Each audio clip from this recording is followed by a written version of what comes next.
Selamat pagi Ibu Bapak Saudara-saudara yang harus bahagia karena beruntung memiliki 3 hoki, 3 keberuntungan.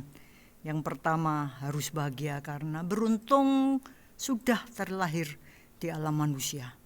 Yang kedua harus bahagia karena beruntung banget kenal Dhamma, ajaran kebenaran. Dan yang nomor 3 harus bahagia karena beruntung, super beruntung, masih hidup, masih waras, masih sehat fisik dan batin, sehingga bisa mengumpulkan lebih banyak jasa kebajikan, karma baik di pundi-pundi yang nanti akan kita bawa pindah alam ganti rupa. Terimalah salam Dhamma dan Namo Buddhaya. Ibu bapak saudara-saudara, yang nomor 3 tadi, kita masih hidup, ya, membuat kita merasa bersyukur juga bahwa masuk ke tahun macan ini, baru saja kita merayakan Imlek, kita masih ada, masih berada di planet bumi. Sungguh-sungguh suatu hal yang kalau kita pahami itu akan bisa membangkitkan semangat kita. Bukan malahan aku tambah tua, bukan. Jatahku hidup ini sudah berkurang, maka nggak bisa lain karena begitu banyak yang harus kita lakukan dan makin lama kedesak waktu. Tidak bisa lain kembali kita harus ngebut, ya, semangat untuk gimana caranya waktu mati itu sangu kita udah paling tidak, ya, jangan seperti yang sekarang kita punya, tapi harus ditambahin. Nggak cuman setor ke bank duit, ya, tapi harus setor ke bank karma baik. Ibu bapak saudara-saudara, tahun ini genap berapa dekade, ya, saya kenal ajaran Buddha. Persis kalau show itu 1 putaran 12 kali, 2,5 putaran yang lalu, persisnya tahun 1992, 30 tahun yang lalu, saya berkenalan dengan ajaran Buddha dan ada lagu yang saya dengar jelek gitu, ya. Karena ini lagu kesabaran adalah cara pengendalian diri tertinggi. Nibbana adalah kebahagiaan tertinggi. Janganlah berbuat jahat. Sucikan hati dan pikiran. Inilah ajaran semua Buddha. Indah, ya. Itu adalah lagu Owada Patimokkha dan suaranya itu adalah suara guru meditasi pertama Wena dan saya, Bante Giri Rakito, yang waktu itu orang pertama dalam Sangha Theravada Indonesia. Ajaran semua Buddha, kalau kita lihat jelas sekali bisa kita tembus dari 3 pintu yang setiap kali kita masuki, yaitu ya, pikiran, ucapan, perbuatan fisik. Dan ajaran semua Buddha itu masih jelas-jelas mungkin dilakukan kalau kita ini benar-benar memahami untuk mau mengupayakan diri ke sana. Tekun, ya. Ada orang yang ngomongnya gini, saya ini kan enggak banyak bergaul. Dan saya kan enggak jahati orang-orang.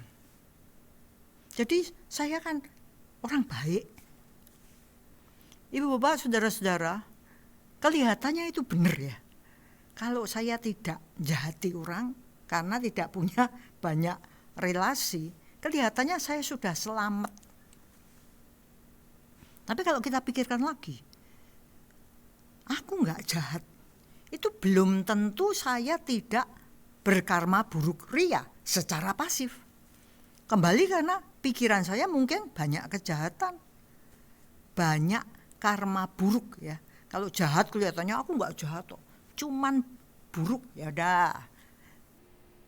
Lain loh. Berkarma buruk ria. Saya suka mengatakan berkarma buruk ria. Karena banyak orang termasuk saya, kalau pas berkarma buruk itu kok riang gembira gitu ya, ria gitu ya. Padahal itu membawa derita. Jadi ini kelihatannya oke-oke saja, saya tidak jahati orang. Tapi sebenarnya saya jahati diri sendiri loh. Saya tidak membawa diri ke arah yang nomor 2 itu. Secara aktif kita melakukan perbuatan baik. Saya sebutnya, ayo kita berkarma baik. Ria, juga tambah ria. Karena kita harus dengan gembira melakukan sesuatu. Bukan cuma aku nggak jahat, tapi aku berbuat baik juga. Secara aktif kita dapat poin. Dan pada waktu kita berkarma baik, haruslah kita riang gembira. Ya. Tapi aku tidak berbuat yang tidak baik. Keluar ke dalam, nanti dulu. Aku berbuat baik. Keluar ke dalam, nanti dulu. Oleh sebab itu, jangan berbuat karma buruk. Yang kedua, tambahlah kebaikan, karma baik. Itu ternyata belum cukup. Ada seorang teman yang waktu kenal Dhamma, karena dia bukan beragama Buddha, dia ngomong, Dian, jebulane ternyata 1 dan 2 ki belum cukup ya. Masih ada syarat ketiga. Meskipun aku ini tidak berkarma buruk ria, meskipun aku ini berkarma baik ria, belum tentu itu sudah benar-benar baik. Karena ternyata ada satu hal lain yang merupakan landasan bagi perbuatan baik itu sendiri. Apa itu? Kesucian, kemurnian pikiran. Kalau kita lihat ke dalam diri deh, kalau saya baik sama Adi, belum tentu loh saya ini baik dengan pikiran yang dijaga kemurniannya. Saya baik sama Adi karena saya mau minta nanti ditraktir gitu, supaya saya nanti dipuji-puji. Itu bukan landasan kesucian, bukan landasan kemurnian pikiran. Jadi belum cukup. Oleh sebab itu, ibu bapak saudara-saudara, sungguh beruntung kita punya jelas-jelas fondasi landasan berpikir yang sepertinya membuat kita terarah menuju tujuan yang pasti dan membawa kebahagiaan. Melalui 3 pintu dibutuhkan sekali kesadaran. Aku ini lagi ngapa toh? Perhatian, penuh perhatian pada apa yang aku lakukan. Dan tajam kewaspadaan. Jadi enggak melenceng sana sini. Siaga. Ini saya juga senang ya kata penuh kesiagaan. Seperti kalau ini tahun macan. Macan itu kan penuh dengan kekuatan kesiagaan. Dengan kata lain kita tahu bahwa kita harusnya mengendalikan pikiran, ucapan, dan fisik, dan melalui kebijaksanaan yang kita peroleh, kita punya kekuatan untuk bilang yes pada yang baik, meskipun kita nggak suka, meskipun itu tidak menyenangkan, tapi kita bisa memaksa diri ke arah yang benar, yes, dan kita bisa berani ngomong no, meskipun sebenarnya kita menyenangi hal itu, meskipun kita, aduh itu sebenarnya enak loh. Tapi kita punya kekuatan seperti macan ini untuk ngomong no. Celakanya lah ini, celakanya. Kalau kita lihat pola kehidupan kita, banyak kebiasaan kita yang harus benar-benar kita amati untuk digaris gitu ya. Enggak lah, sekarang aku sudah mulai berubah. Kebiasaan-kebiasaan buruk yang membawa pada penderitaan, kita sadari dan kita ngomong, aku sekarang anicca ganti. Kenapa? Karena kita ini terbiasa cari yang menyenangkan. Ya Pak ya. Padahal begitu kita masuk ke sana, senang kesengsem terus mengejar, kita ini sebenarnya mengembangkan loba. Nah kalau kita mengembangkan loba, pastilah kita menderita. Tapi cara yang menyenangkan. Maka di tahun macan ini mari kita mulai mengembangkan yang lawannya gitu ya. Kita amati juga kita ini terbiasa menolak yang tidak menyenangkan. Emoh, pati-pati, benci, dendam. Pokoknya harus yang enak. Jadi loba dan dosa itu cuman satu keping dua. Ini ya. Dan itu selalu ada yang nunut itu. Mohanya masih di situ. Loba berkembang, dosa berkembang. Ya pasti penderitaan berkembang. Tapi kita selalu ngomongnya aku pengen bahagia. Itu loh. Bertentangan kayak gitu tuh.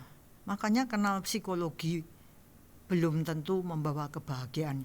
Gitu ya Bu Susan. Kita terbiasa mengikuti pandangan salah. Ini kan moha. Kita terbiasa mengumbar nafsu. Nafsu ego, nafsu kebodohan, nafsu kegelapan batin. Kembali kita bersahabat kenceng sekali menyatu dengan moha. Loba, dosa, moha. Komplit menderita. Tadi hoki pertama kita katanya kan kita harus bahagia karena sudah terlahir sebagai manusia. Nah daripada jadi binatang, jadi setan kelaparan, jadi gendruwo atau di neraka, mau jadi dewa syaratnya juga belum nyandak. Maka kita harus hati-hati pada waktu terlahir sebagai manusia ini. Kita harus ngerti tujuannya. Apa tuh tujuan kita? Kalau secara jasmani jelas tujuannya mati gitu ya. Karena kalau kita enggak tahu, aku hidup ini untuk apa? What am I living for? Aku hidup untuk apa? If not for you, kalau enggak untuk kamu. Jatuh cinta, ditinggal, kelepek-kelepek. Akibatnya orang-orang frustrasi, langkahnya ngawur. Karena apa? Karena aku tidak terima, aku menderita, aku sebagai korban, aku nothing tulus, sudah pokoknya mau ngerusak supaya hatiku ini lega. Banyak sekali kita membuang-buang waktu atau kesempatan, padahal sebenarnya sebagai manusia ini kita harusnya meningkatkan kualitas kemanusiaan, manusia. Pikiran kita harus kita luhurkan. Kalau kita lihat orang-orang kebanyakan carinya apa? Pengen jadi orang kaya, pengen jadi orang pintar, pengen jadi orang terpandang. Tapi banyak kali kita lihat mereka depresi karena tujuannya nggak jelas. Loba dosa moha, otomatis ya menderitalah. Maka kita yang nomor 2 tadi beruntung kenal Dhamma, kita sebenarnya bisa menuntun diri, memampukan diri ya. Mampu itu luar biasa, nomor 1 dalam Karania Metasutta. Mampu. Kita memampukan diri dengan mengembangkan kesempurnaan. Bahasanya Sanskerta itu paramita. Kalau ada penyanyi dulu yang namanya paramita, bahasa Palinya parami. Jadi bagaimana kita mengembangkan parami kita. Gunanya untuk apa? Oh banyak. Kalau kita bertambah dalam hal-hal yang masuk dalam poin-poin kesempurnaan, kita bisa juga menggunakan keberadaan kita sebagai manusia ini untuk membantu memperbaiki kehidupan makhluk lain. Bareng-bareng kita sebagai makhluk hidup meningkatkan diri. Maka mari kita melihat dari 10 parami, kita ambil 4 ya. Dana, sila, saca, nekama. Dana itu kedermawanan, kemurahan hati. Sila itu moralitas, keluhuran, pengendalian diri. Seperti kata Bante Giri tadi. Saca itu kebenaran, kejujuran, apa adanya, lugu, nggak dibuat-buat. Dan nekama, meninggalkan keduniawian. 4 hal ini sepertinya menyatu, bisa kita praktekkan bersama-sama. Ibu bapak saudara-saudara, saya ini guru playgroup ya.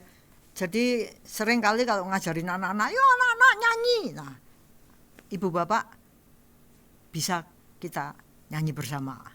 Tapi sedikit diganti ya. Potong bebek angsa, masak di kuali, kan gitu. Sekarang enggak, ganti. Potong bebek angsa, masak di belanga, karena loba dosa moha hidup menderita. Serong ke sana, serong ke sini, harus bohong-bohong untuk menutupi. Serong ke sana, serong ke sini, hidup seperti itu sungguh ngeri. Tepuk tangan anak-anak. Seperti itu kehidupan kita. Bener nggak? Kalau kita nggak hati-hati, kita ini senang serong ke sana, serong ke sini. Kalau sudah kita bingung yang gimana ya, nanti ketahuan orang bohong di sana, bohong di sini. Dan kita pengennya bahagia. Lah kalau kita hidupnya seperti itu, tidak punya dana, tidak punya sila, tidak punya saca, tidak punya nekama, kok pengennya bahagia? Itu kan agak nggak waras ya. Maka benar loh kalau dikatakan kita ini sebelum mencapai nibbana itu masih agak gila. Kalau Linda tuh kalau ngomong, masuk lagi cilan, masuk apa? Masuk rumah sakit jiwa. Ibu bapak saudara-saudara, mari mumpung kita masih punya kesempatan hidup ini, sedikit banyak meningkatkan, berjuang meningkatkan parami kita. Karena guru agung kita, the Buddha, sudah mengajari. Saya senang banget kalau poin-poinnya jelas gitu. Oh, berarti itu yang bisa kita lakukan. Berarti kehidupan ini ada tujuannya. Aku lahir seperti apa, aku mati harus sudah meningkat paraminya. Jadi nggak bisa, frustrasi itu ceritanya nggak ada. Kalau di Singapura belajar Dhamma bersama Wena itu, saya selalu seneng kalau profesornya ngomong. Kalau saya tanya gitu, profesornya ngomong, the question doesn't arise. Jadi pandangan saya ini salah, menimbulkan pertanyaan seperti itu. Padahal kalau pandangan saya benar, pertanyaan itu sudah tidak akan muncul lagi. Benar ya, the question doesn't arise. Pertanyaan itu udah nggak muncul kalau pandangan benar kita sudah dipasang. Maka bagaimana lewat parami kita ini punya sarana menjadi manusia yang baik. Dan dengan cara kita ini meningkatkan parami, kehidupan kita lebih baik. Manfaat diri kita untuk diri sendiri, state of mind, kondisi pikiran, itu jauh lebih bermanfaat. Lalu kalau kita menambah parami, kehidupan kita ini juga bermanfaat untuk orang lain. Makin tinggi parami kita, makin skopnya, lingkup manfaat kita lebih besar lagi. Bisa untuk manfaat keluarga, manfaat kelompok, manfaat masyarakat, bisa-bisa manfaat dunia. Tapi kalau kita ini pengennya bahagia, parami kita itu malah minus, ya runtuhlah kehidupan kita sebagai manusia. Kebalikan dana yang kita kembangkan, ya kita egois, mementingkan diri sendiri, pokoknya orang lain jangan boleh dapat semuanya, monopoli punya aku. Muncullah kepelitan, ketidakpedulian, kekejaman, kemelekatan, kan nggak karuan-karuan dah, parami hancur. Sila juga gitu, Apa yang kita kembangkan malah amoral, kebejatan, kebajingan, bukan kebajikan. Saya senang menggunakan bahasa-bahasa yang diutak-utik gitu ya. Kebajingan itu dekat dengan kebajikan. Kayaknya aja saya lupa. Disusupi sama NG sudah jadi bajing. Indah sekali kalau saya ingat, saya nggak boleh jadi bajingan, aku harus jadi bajikan. Jelas, karena begitu lawannya sila ini sampai menguasai pikiran saya, jadilah saya orang yang amoral, yang bejat dan bajingan. Kasar amat.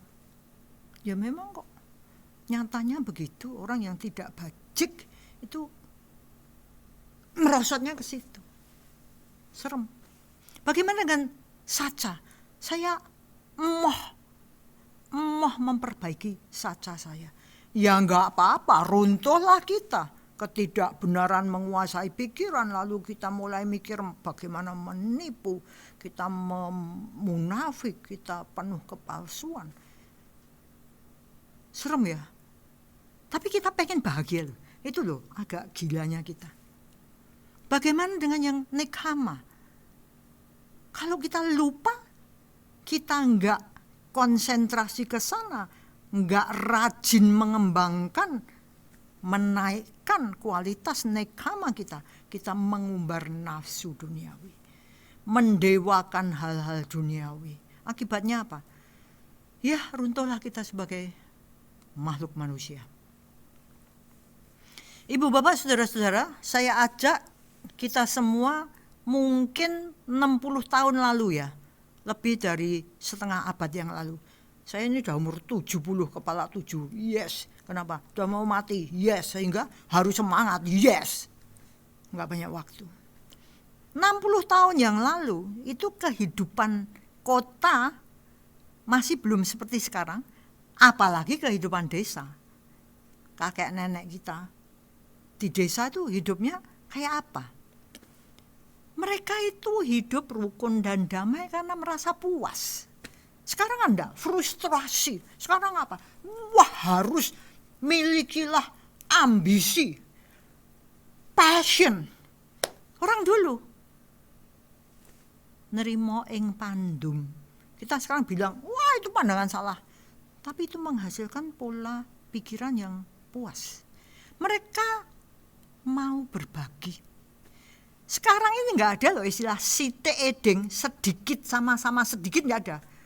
Sekarang oke eding, sama-sama oke. Dan kalau bisa kamu nggak usah dapat, punya aku semua. Dulu enggak. Ya site eding ya cah, anak-anak sama-sama sedikit ya. Artinya apa? Kompromi, berbagi. Podo dipangan bareng, sama-sama yuk dimakan sama-sama. Sekarang kamu yang jelek-jelek aja, yang dikit-dikit, yang banyak, yang enak punyaku. Ada gotong royong. Sekarang, ya, nggak ada. Dulu banyak paweh itu memberi dia. Sekarang, waduh, boro-boro memberi aku aja kurang. Pikirannya selalu seperti yang dikatakan Bu Susan, kurang, bukan berkelimpahan ya. Pikirannya orang yang miskin meskipun mungkin duitnya banyak. Dan yang sangat menarik ibu bapak, 60 tahun lalu, 70 tahun lalu yang waktu saya oek itu orang hidup itu sejahtera. Kenapa? Karena bisa njaluk tonggo, bisa minta tetangga. Semuanya itu bersaudara. Lo jain entek, lo nganggone mbok Yem kono njaluk. Gampang banget. Jahe habis pergi ke mbok Yem minta. Mbok Yem, duwe jahe, punya jahe. Nyoh, loh, gampang memberi. Mereka mempraktekkan ini loh, dana. Mereka mempraktekkan kemurahan hati. Kalau dipikir kekayaan secara materi, berapa yang mereka miliki, ceritanya lain. Salah satu ingatan saya yang membekas ya, kami dulu tinggal di jalan raya kan ya, termasuk orang kaya tuh ya, punya mobil tuh ya. Tiap kali itu kita mau beli beras, itu nunggu Mbok Yem Mbok Iem tuh orangnya 180 cm itu kayak Adi gitu. Lebih gede dari Adi. Adi rambutnya itu hitam tunteng itu ya karena pakai minyak kelapa itu ya, digelung gitu. Gagah perkasa bawa bakul itu ya. Tenggok bawa beras dari desa. Jalan kaki. Ya. Lalu kami di rumah itu punya timbangan gitu ya. Timbangan pakai batu timbangan tuh, 1,5 kilo, 1 on gitu dah. Nanti Mbok Iem datang, biasanya keringetan itu, terus duduk dasar gitu aja, nggak usah pakai kursi, nggak ada kursi. Sama itu selendangnya, wah enak banget. Sambil kongko-kongko ngomong-ngomong sana sini sama karyawannya yang waktu itu kami jualan roti kasar. Pak Man, Pak Sopo, ngomong seperti keluarga. Dah, ngambil minum, air putih nggak ada, Coca-Cola segala macam. Mami saya karena pinter, dia kalau nimbang itu nggak mau pakai yang 2 kilo misalnya gitu. Karena nanti sininya kan tinggi, nanti tumpah, nanti nggak bisa minta tambah. Jadi misalnya aja 1,5 kilo, jadinya masih bisa dituang di karung terigu. Nah itu kalau yang nimbang dengan sangat gembira, saya suka. Saya itu biasanya lari jadi Mbok Iem, kene. Terus saya nungguin Mbok Iem. Saya, Mbok Iem, mami saya. Nanti kalau nimbang gitu, mami saya selalu ngomong, dimbui minta tambah. Mbok Iem yang datang dari desa itu, mami saya yang punya mobil ini minta tambah. Mbok Iemnya dengan senyum, nggih ditambahin saubrit gitu aja, mami saya udah seneng setengah mati. Terus dia ngitung, 1, 1, loro. Jadi nggak bisa salah meskipun dia nggak bisa baca tulis, tapi dia nggak pernah salah ngitung karena punya jurusnya sendiri. 3, 4, 5. Dia ngarang sendiri, jadi kreatif sekali. Menarik ya? Pertanyaannya, siapa yang lebih kaya? Yuk. Saya ngomong ya Mbok Iem yang lebih kaya roaya, dimintai imbo ya diimbo. Yuk. Sekarang kan enggak, digital. 2 butir pun jangan kelewat. Zaman dulu tuh kayak gitu. Penuh pengabdian, memberikan pengabdian, memberikan kesabaran, memberikan kesetiaan. Kalau 60 tahun yang lalu kita pergi ke Tawangmangu, itu banyak penjual. Biasanya perempuan ya, pakai tenggoknya itu jual buah. Dan menarik kalau kita lihat yang jual gitu. Iki aku mah iki bae. Ini yang ini itu ikut marketing kan yang ini. Pun matu bas niku. Belilah itu baik, itu enak, itu murah. Sekarang jangan sampai kamu melirik ke sana ya. Hei, mata ke sini. Sampai online itu kan tawaran abrek-abrek gitu. Kalau bisa jangan beralih ke sana. Makanya ada poin-poin gitu ya, ada diskon gitu ya. Karena nggak ada yang namanya berdana marketing kok didanakan, goblok. Kalau sekarang kita bilang gitu. Kalau zaman dulu tuh nggak ada iri-irinya itu nggak ada. Jadi kalau saya mau beli dari penjual ketiga ini, ya penjual 1, 2 ikut gini kumawon itu aja, nggak apa-apa, nggak ada saling iri. Ada masa yang saya masih ingat, saya itu pergi ke desanya pegawainya nenek saya, naik andong loh. Pada hari Minggu ku turut ayah ke kota, ku turut nenek ke kota. Ini kalau sampai di desa, nenek saya itu ternyata punya banyak saudara. Dari awal desa sampai ke rumahnya Pak Man yang kita pegawainya nenek saya itu banyak kali nyah buyut. Pokoknya ada orang tua tuh disebut nyah buyut mampir. Siapa ini ndak tahu loh, tapi keramahan kekeluargaan ada loh. Ibu bapak saudara, Nggak pernah ada. Sekarang kalau ada yang seperti itu kita ngomong, oh edan nih. Malah mungkin dirampok ya kalau sekarang ya. Bagaimana dengan sila? Zaman dulu, zaman jauh di sana, itu pikiran secara orang desa, saya bicara orang desa aja ya, itu tentram, nggak ada kecurigaan, nggak penuh syakwa sangka. Para suami kadang-kadang itu kerja di luar kota dan duitnya semua dikirim ke desa. Di sana mereka nggak selingkuh. Mereka hidupnya sederhana supaya anaknya terawat di desa. Merasa sudah punya tanggungan, penuh pengabdian, kesetiaan pada keluarga. Sehingga istri dan anak itu hidup tentram dan damai. Tidak ada pikiran buruk. Apa yang terjadi adalah silanya terjaga sehingga rasa percaya dan bisa dipercaya itu menjaga moralitas masyarakat. Kalau dilihat 60 tahun, 70 tahun lalu, rumah di desa itu enggak punya gembok loh. Bangunan terbuka, kalau di depan itu biasanya ada bangunan terbuka. Ada meja kursi di luar. Itu enggak ada yang nyuri. Kalau sekarang kira-kira sudah tiba-tiba dulu kok meja kursinya hilang. Sak pagernya bisa hilang. Dulu enggak ada loh. Ya. Bagaimana dengan saca? Kejujuran, keluhuran, kebenaran. Kembali orang dulu tuh pikirannya tentram, nggak curiga, nggak penuh prasangka, karena orang dulu tuh jujur. Orang dulu nggak sekolahan, ya mungkin betul secara inteligensi akademis mereka mungkin nggak bisa baca tulis, tapi mereka juga nggak punya akal bulus tuh, nggak punya pikiran kotor-kotor untuk menciptakan rencana akal bulus. Nggak ada udang di balik batu, karena mereka merasa secara akademis mungkin mereka bodoh, tapi secara batin mereka ini kuat.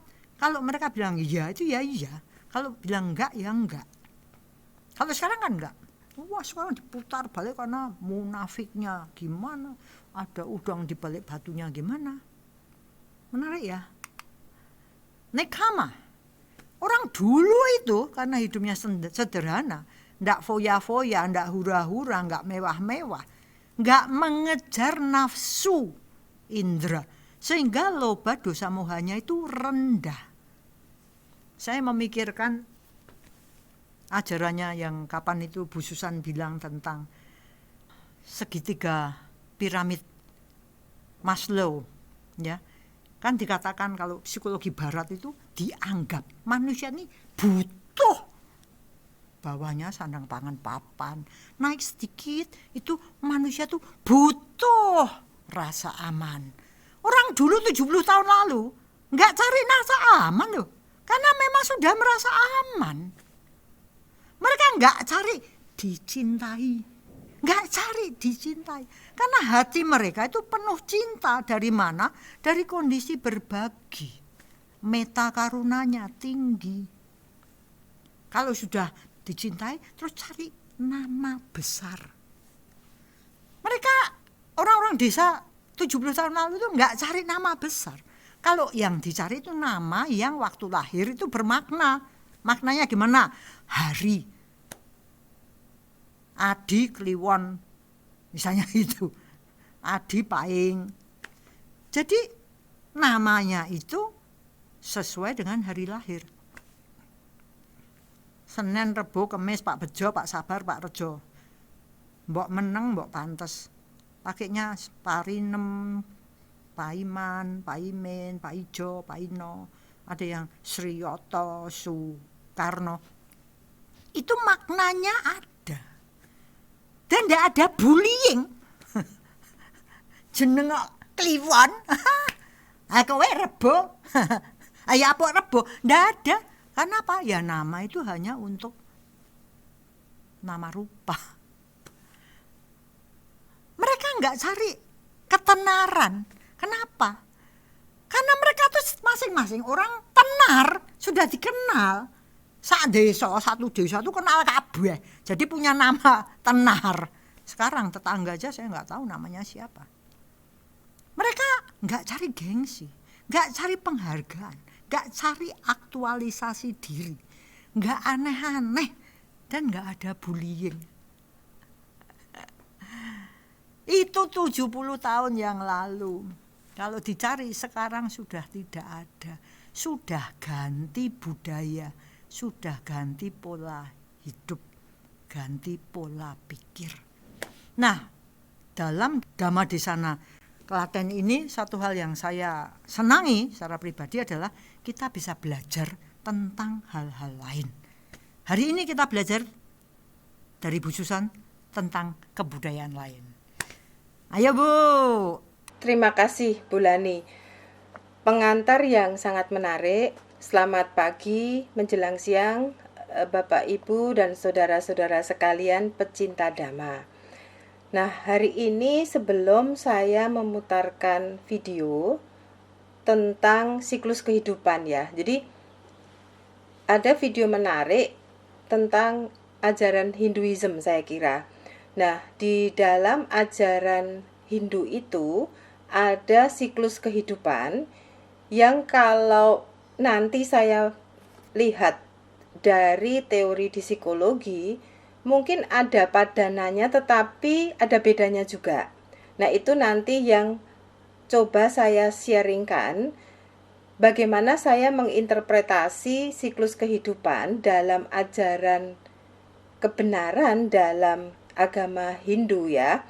Itu lalu coba saya interpretasi berdasarkan ilmu atau bidang ilmu psikologi yang selama ini saya tekuni. Kira-kira begitu.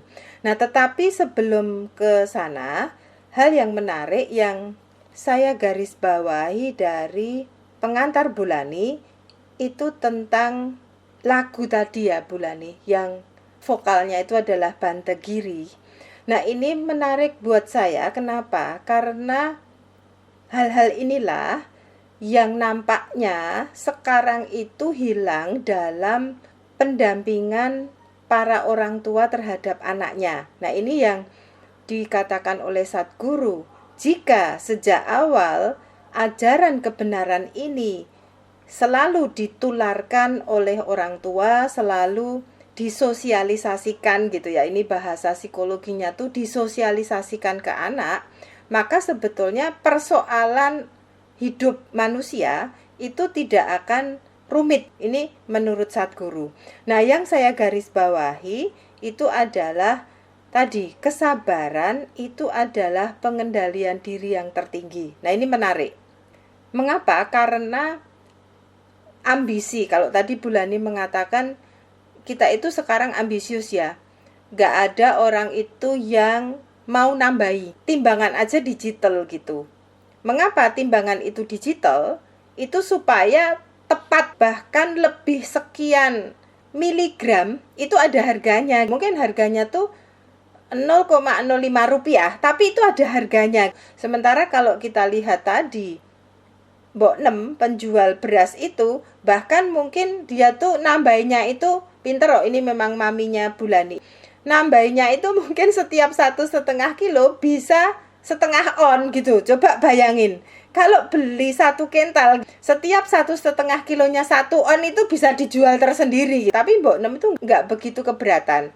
Bahkan bernyanyi dengan gembira ketika menghitung berapa beras yang sudah ditimbang dan dituangkan ke dalam karung goni.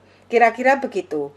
Nah, lalu yang berikutnya itu adalah ajaran tentang kebahagiaan sejati itu bukan kesuksesan material atau kesuksesan status diri gitu ya. Tetapi kebahagiaan tertinggi itu adalah nibbana. Nah, ini kayaknya kita sebagai parent itu jarang mengajarkan itu. Kalau nanti kita lihat videonya Sadguru, bahkan anak umur 3,5 tahun ditanya cita-citanya jadi dokter, itu mengerikan menurut Sadguru ya. Anak kecil itu cita-citanya kok udah semengerikan itu sangat ambisius. Dan lucunya nanti Sadguru mengatakan berarti anak ini mendoakan seluruh alam raya itu sakit supaya profesi kedokteran itu laku. Ini emang sarkasme gitu, tetapi saya lalu teringat lagu Susan ya, yang sering teman-teman itu ledek ke saya gitu kan. Susan besok gede mau jadi apa? Ternyata saya itu nggak seperti lagunya Ria Enes. Saya nggak jadi dokter dan juga nggak jadi presiden, tapi saya jadi psikolog. Nah, ini kan sejak kecil bahkan melalui lagu Boneka Susan itu memang tanpa disadari itu mungkin maksudnya lagu itu bukan begitu, bahwa orang itu perlu punya tujuan hidup.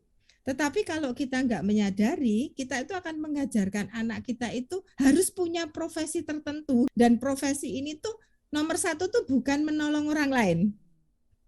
Tapi profesi ini satu adalah berguna untuk mencari materi. Yang kedua, berguna untuk mencari bukan harkat martabat melalui parami, tetapi lebih ke status ego kita. Nah ini menarik ya.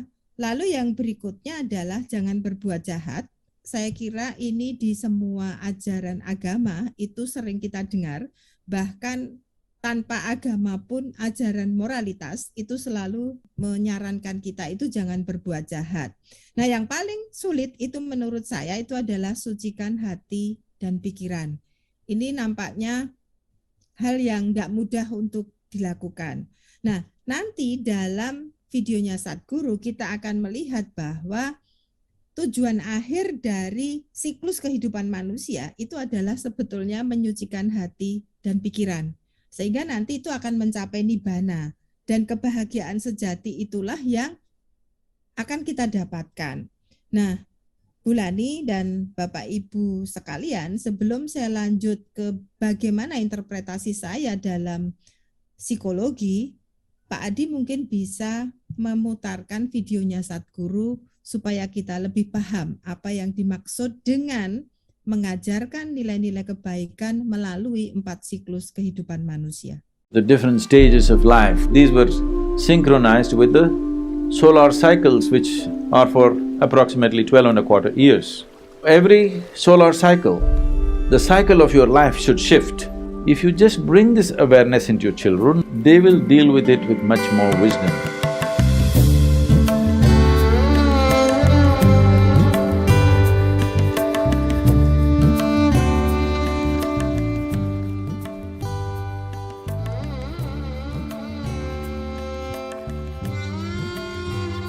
You know it's not coming naturally. That's not an option. Till just one generation ago, a lot was taught to you about marriage, about children, everything. Now our education system is only here to serve industry and business, not to serve human beings. Our education is not about producing great human beings. It's only about producing managers, supervisors, doctors, engineers. You're just a cog in the economic machine that's working. So, changing the larger education system tomorrow morning is out of question. But you could change it for yourself and your children, if you're willing. There was something called as Varnashrama Dharma, which is the different stages of life for which a human being had to be prepared for. 0 to 12 was considered Bhalavastha. At this time, a child should do nothing. He must just eat, play, sleep. No ABC, no 1, 2, 3, no nothing. Because before the brain blossoms to it a certain size, feeding it with information or any kind of purpose to it, putting any kind of purpose in its domain, will destroy the possibility of it growing to full size. In India, everywhere maybe, the mango farmers have a certain process. You will see if you plant mango saplings, by second year actually, mango flower trees or plants will start flowering. Have you noticed? Second or third year, definitely full of flower. So the conscientious mango farmer will go and pluck out every flower in the month of January, February, so that they never become fruit. But if you are a quarterly balance sheet kind of person, you will count the flowers and say, okay, here I see 150 mangoes, 150 mangoes into 10 rupees, 15,000 per plant, I have 10,000 plants, you will allow them to fruit. Anyway, they will not fruit very well, but they may fruit. But if you do this, that tree will never grow to full size. It will never come to its full potential. So even with plants we know that. Why is it that we don't know with children? We know it, but we want our children to be little better than the neighbor's children, which is a serious illness we have. Yes, our problem is our neighbor's children are already saying, 3-year-old saying, I want to be doctor. So that means you want the whole world to be sick.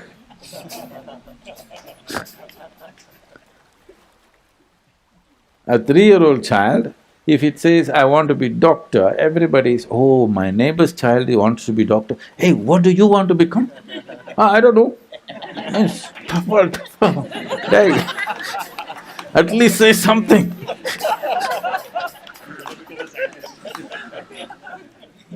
This is not the sickness of education system, this is the sickness which has gotten into the society. Education system is trying to cater to that.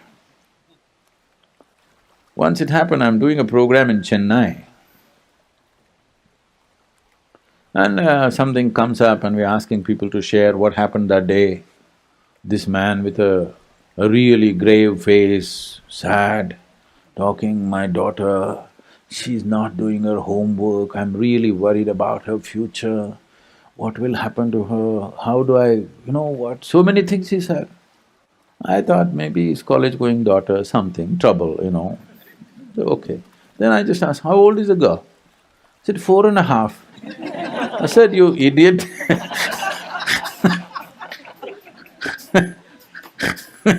First thing, she shouldn't even be going to school. And now you're worried she's not doing homework, and you're worried about her future. What job will she get? Who will marry her? You know. So, we need to change this trend in the society, at least in your life, that your children are not products. When are they going to produce something? No. First of all, you must understand your children only come through you, they don't come from you. They're not yours, they're passing through you, you must be, appreciate the privilege that they came through you, that's all. Don't believe that they came from you, there's no ownership on them.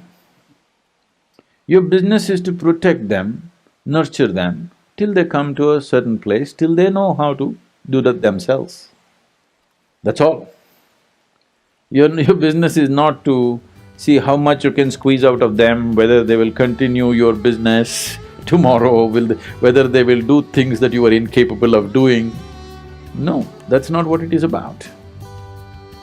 So this Varnashrama Dharma was like this, at 12, your Bhalavastha ends. Now your Brahmacharya begins, 12 to 24. 12 years of discipline and learning. So before you're empowered with education, you're always initiated into Brahmacharya. What Brahmacharya means is, Brahman means the ultimate reality, Charya means the path. You are on the path of the ultimate. That means you're not on a divisive path. That means you're not on the path of you versus me, you are on a path of absolute inclusiveness. Without including everything as yourself, you should not be empowered with education. You must remain illiterate, that is best, because education was seen as an empowerment. If you're empowered in a divisive way, which is what we have done to the modern world, every scientific knowledge and technology that comes up, first thing is military use. Why? My nation versus your nation. My father is better than you my God is better than your God, my father is better than your father. Because once this division is there and you get empowered, all that will happen is the ugliness will get empowered. So before education, first thing is Brahmacharya. So for 12 and a quarter years, these were synchronized with the solar cycles which are for approximately 12 and a quarter years. So every solar cycle, the cycle of your life should shift. First 12 and a quarter years is Balavastha. Once you cross that, the second is for learning and discipline. Once you cross that, at the age of 24, you decide whether you want to go into family kind of living or you want to become on the spiritual path. By choice, not by social compulsions. Each individual according to his own traits.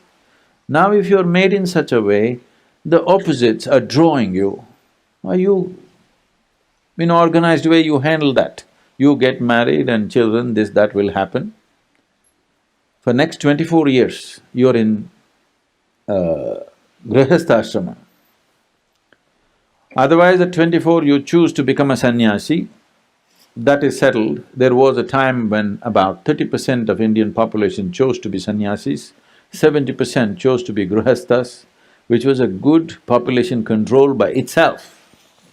So at the age of 48, you undo the grihastha. That's gone, isn't it? Can you undo it? If you undo it, it's in divorce and instantly you're latching on to somebody else. Another changing house, not giving up that structure. So at 48, you take sannyas for 12 years.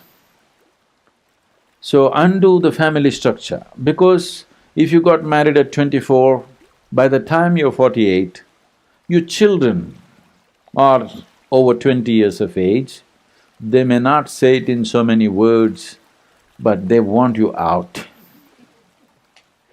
Either they want to go out or you must go out. These days you're choosing that they must go out, American way. But in India, the parents chose to go out. Once the children have crossed 20, 21 years of age, parents moved out. It's a sensible thing to do. So, husband and wife who lived together for 24 years, they separated themselves consciously, not because they have a fight, consciously separated themselves, and there were institutions where they could pursue their spiritual process for the next 12 years. At the age of 60, now after 12 years of spiritual sadhana, after having seen the experience of life, now they again came back. First time they got married because of physical and emotional longings. This time they once again get married for a completely different reason. At 60, there is a marriage. Today, that one thing still a lot of people are keeping, you know. They're living together and again getting married. No, only if you go away for 12 years and again come back consciously. First time when you're married, you were not conscious. Certain compulsions made you marry. Now you're consciously getting into it. They came together and then they went into vanaprastha. Not to live with your children or grandchildren, see them, bless them and go into the forest and live. This was the arrangement of life, which is a very wise way to do things. Well, you can't do it exactly like that today, but you must be conscious. At different stages in life, different things must be important. When you're 60, if the same things which were important to you at 18 are important, that means you're just not getting anywhere with your life, isn't it? Things must change. And you must make your children, that's how it is. If you just bring this awareness into your children, right now what they are going through is just a phase, it's not everything. They will conduct it properly. But because at that moment, when their intelligence is hijacked by their hormones, they think that is it. If you just tell them, it's fine, I have also been through this, you're also going through this, it's fine, it's a phase, then these are the different phases of life. Very young, if they're conscious of it, they will deal with it with much more wisdom than the way they're dealing with it today. People will not be compulsive as they are. Iya, menarik ya. Saya tuh memang suka sesuatu yang sinis, sarkas, karena sungguh menyadarkan saya sendiri sebagai orang tua apakah selama ini saya sudah memberikan bekal buat anak-anak saya untuk menghadapi setiap tahap kehidupan itu secara bijaksana. Nah, sebetulnya video ini tuh saya maksudkan untuk mengingatkan diri saya sendiri dan semoga bermanfaat buat saudara-saudara sekalian, Bapak Ibu yang mendengarkan Dhamma hari ini. Mumpung belum terlanjur seperti saya, jadi bisa menjadi parent yang lebih baik. Nah, di slide berikutnya, tadi Sadguru tuh mengatakan bahwa dunia modern sekarang ini, kalau Bulani tadi kan selalu membandingkan dengan zaman dulu. Orang itu tepos lironya besar, orang itu saling bergotong royong, orang itu saling membantu dengan percuma. Bahkan marketing pun itu didanakan. Itu kan contoh-contoh dari Bulani. Maka di slide berikutnya itu jelas saya menuliskan bahwa pendidikan di zaman modern ini termasuk keluarga, karena keluarga ini mau nggak mau terpengaruh oleh sistem di masyarakat. Mendidik anak itu atau mendidik siswa seolah-olah mereka itu harus siap punya profesi tertentu. Nah, kalau seperti ini, Sadguru tadi mengatakan ya berarti kita itu budak ekonomi. Kita itu budak industri. Nah, saya sangat teringat oleh satu buku yang bagus sekali. Ini ditulis oleh seorang Yahudi ya. Memang orang Yahudi itu pinter menurut saya dan selalu out of the box. Dan ini yang mungkin bikin mereka tuh juga sinis, nggak menyenangkan.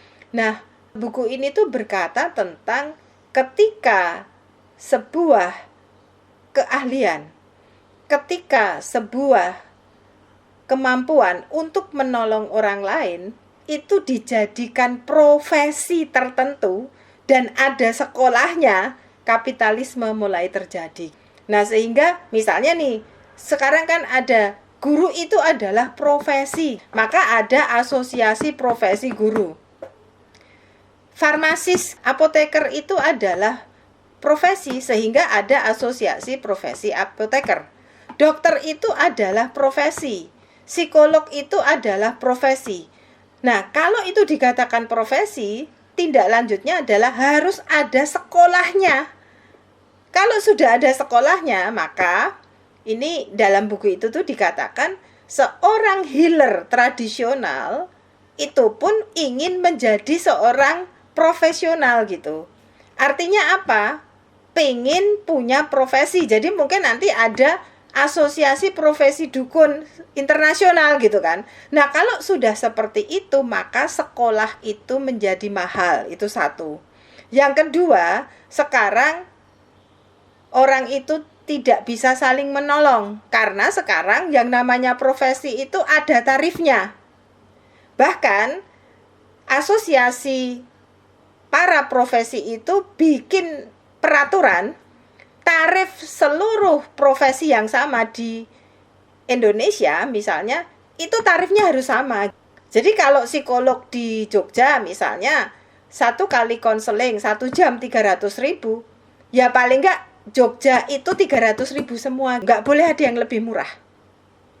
Nah, ini kan jadi orang itu kalau mau menolong ngitung-ngitungnya duit. Nah, ini adalah kritikan dalam buku itu yang sungguh menurut saya selaras dengan apa yang dikatakan oleh Sadguru, bahwa kalau kita sebagai orang tua itu terjebak ke sana, maka ya jangan sakit hati kalau kita itu dikatakan sebagai sistem pendidikan yang sungguh merupakan bagian dari roda gigi perekonomian. Mungkin perekonomian Indonesia atau bahkan itu perekonomian internasional. Karena sekarang itu kan apa-apa itu go internasional gitu. Bahkan sistem pendidikan kita itu mau dibikin kayak internasional dengan harga internasional. Ya, ini berat juga gitu.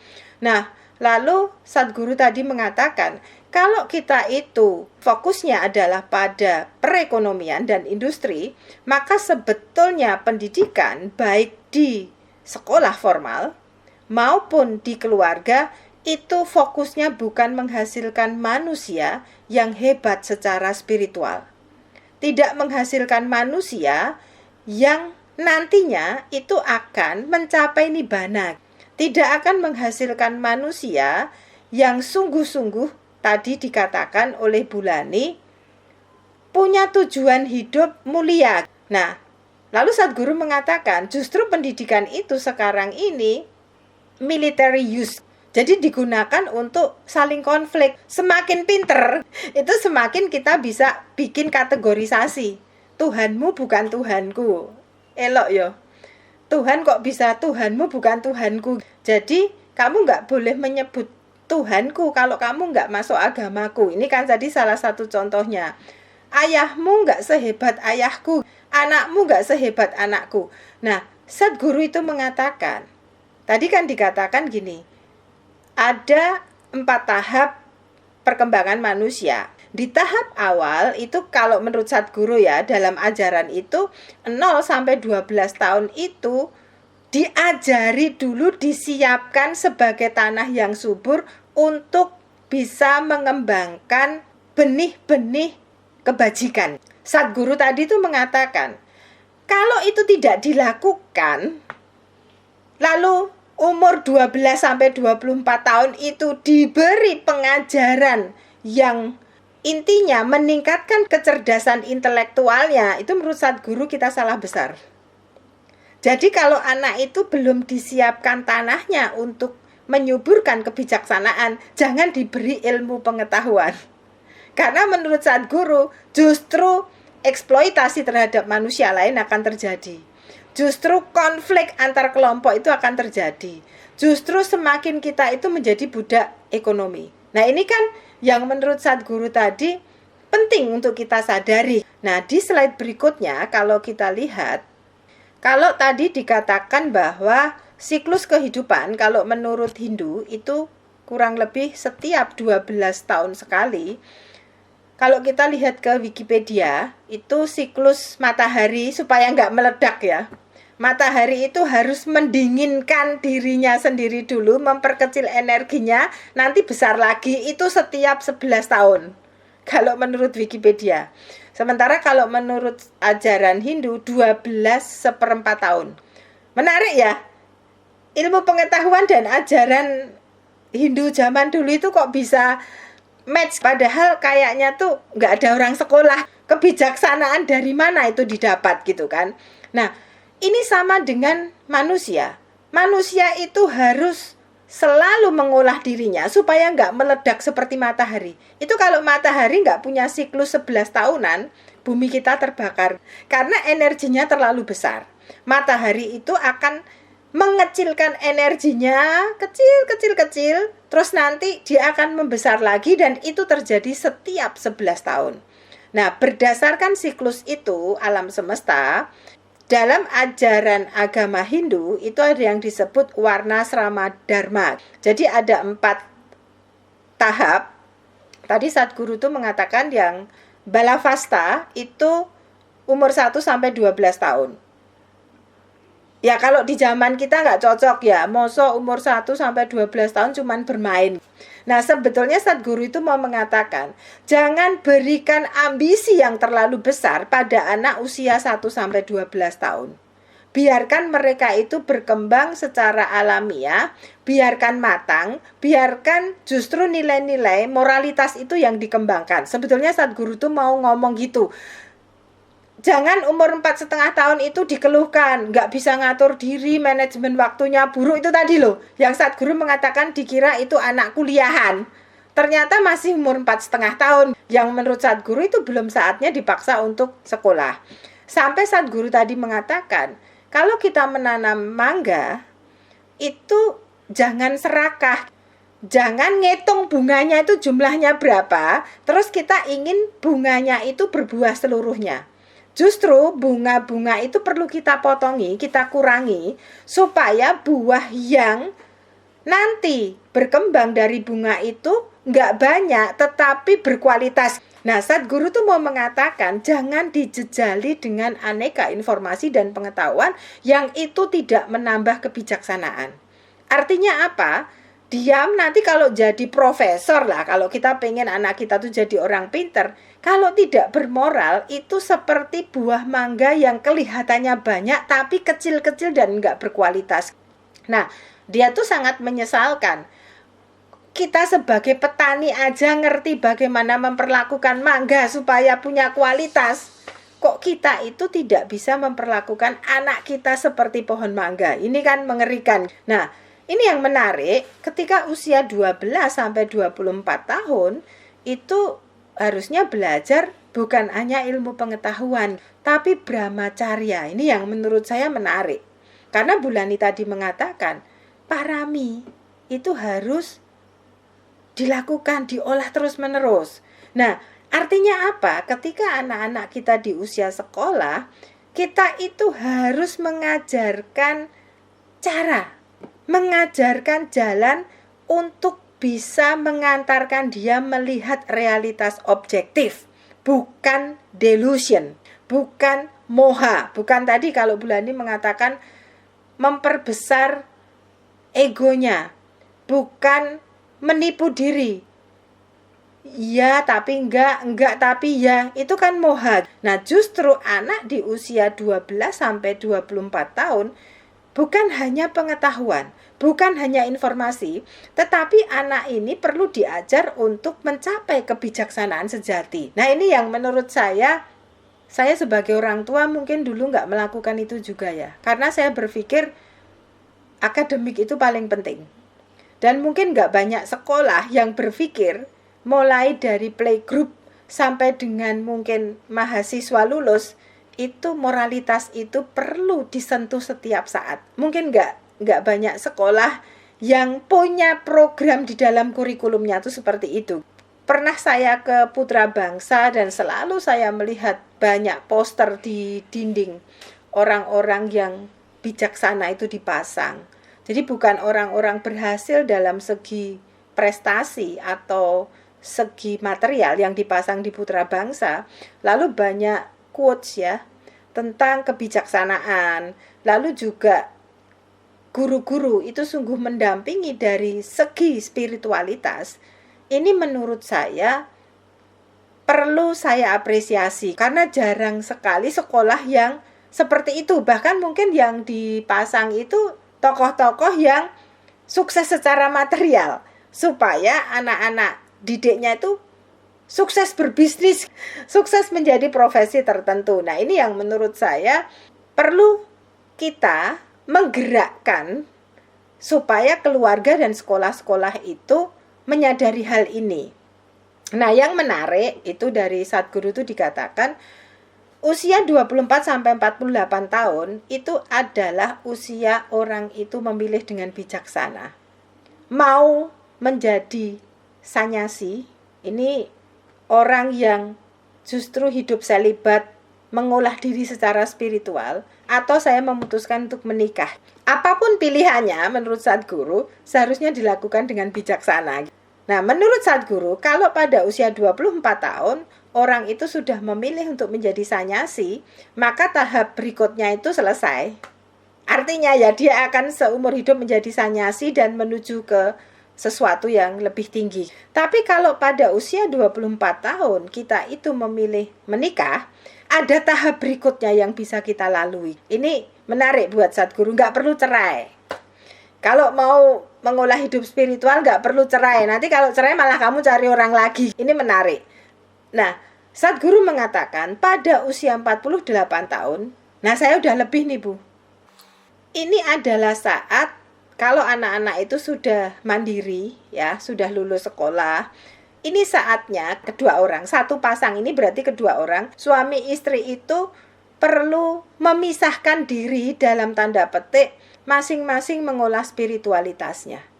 Ya, kalau Sadhguru mengatakan 12 tahun mengolah spiritualitas, lalu nanti pada usia 60 tahun kalau masih hidup Bulani, itu reunion. Saya ketemu lagi dengan pasangan saya dengan mentalitas baru, dengan pernikahan baru. Yang sekarang ini pernikahan saya adalah pernikahan spiritual. Nah, ini menarik ya. Artinya apa? Sebelum mati gitu loh. Bersama-sama itu mencapai nibbana. Nah ini yang menurut saya nggak pernah dibahas secara eksplisit di dalam ilmu psikologi.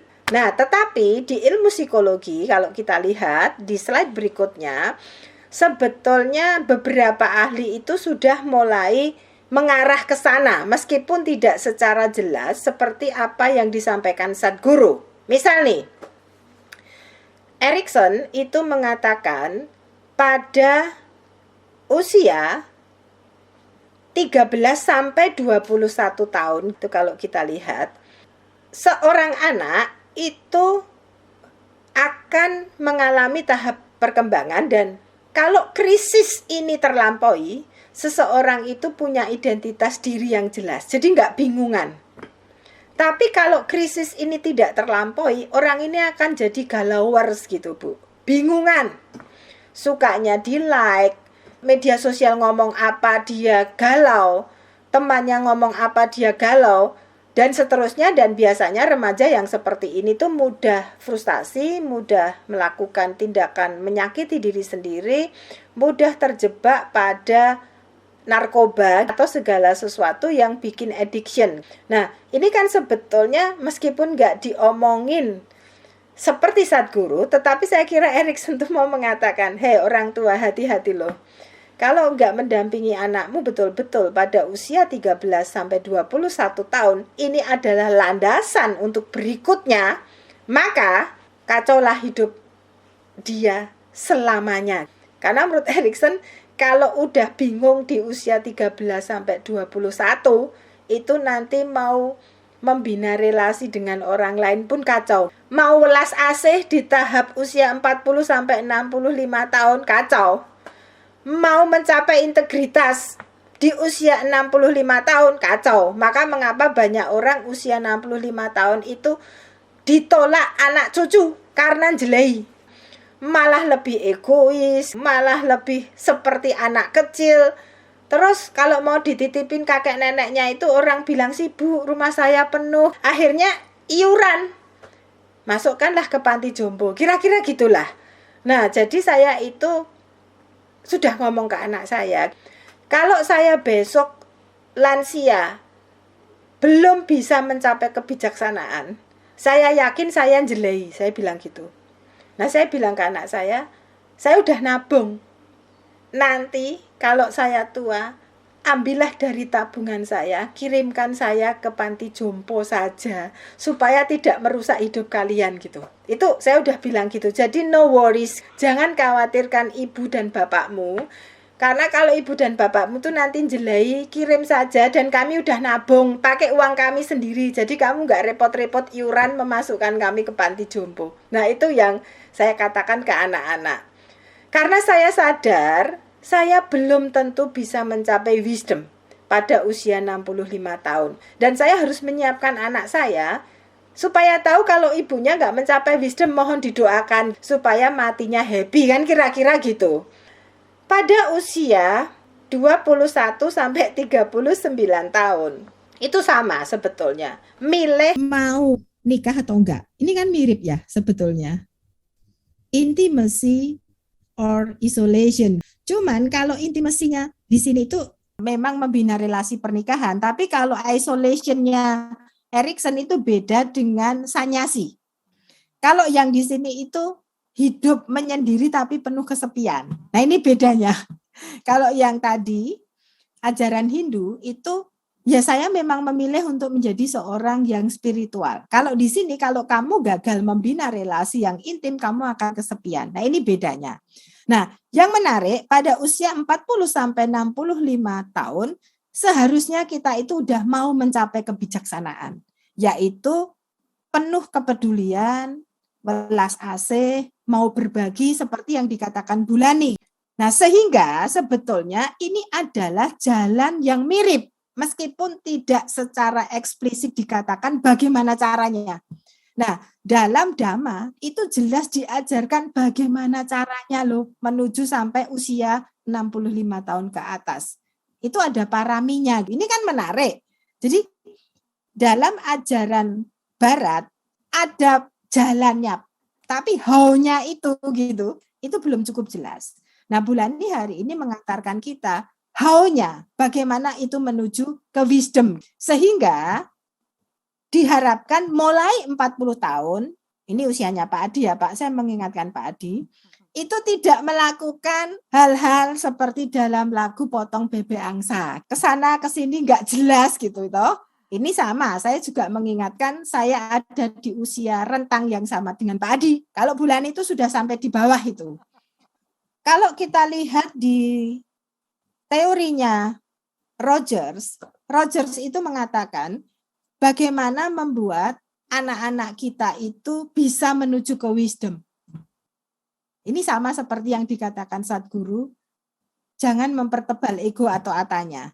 Itu Rogers mengatakan gitu. Didiklah dengan penuh welas asih. Orang tua itu jangan invest. Anak saya itu mau saya jadikan apa, dulu saya nggak bisa jadi dokter, anak saya harus jadi dokter, itu namanya invest. Lalu tidak memberikan syarat dalam mengasihi anak yang lekat dengan LDM orang tuanya.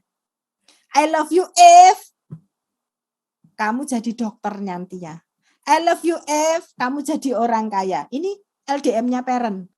Nah, lalu mengembangkan seseorang sesuai dengan bakatnya dan mencintai apa adanya. Karena tadi Sadhguru mengingatkan, dia bukan milikmu loh. Kamu itu perantara, jangan sombong. Kamu itu hanya jalan. Nah, ini yang menarik. Jadi ada kaitannya dengan ajaran Barat. Yang menarik lagi di slide berikutnya, Jung itu mengatakan jati diri seseorang, krisis identitas itu tidak dimulai usia 13 tahun. Seperti Erikson. Menarik ya.